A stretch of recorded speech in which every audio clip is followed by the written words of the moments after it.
Thank you, Governor. The question is with respect to the purchase of personal protective equipment. As the Governor has reported on numerous occasions, we're woefully short.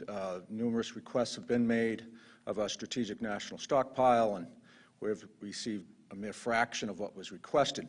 So, like other states, we have had to go to the market to find suppliers, and the help of many, particularly Secretary Lane and others, we've been able to identify what we believe to be a very reliable supply chain, and so a substantial purchase has been made.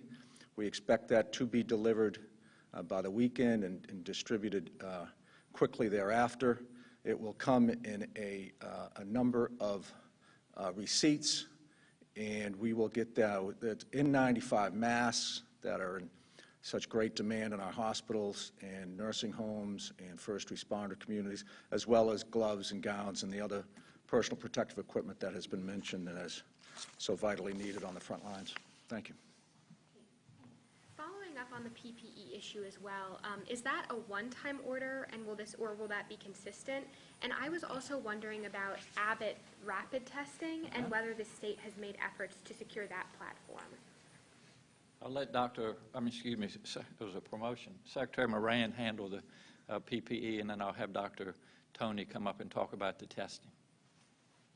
On the PPE, with respect to that's a one-time purchase, no, we see that as the first of what will be many. Clearly, the need even outweighs what that purchase would be. I mean,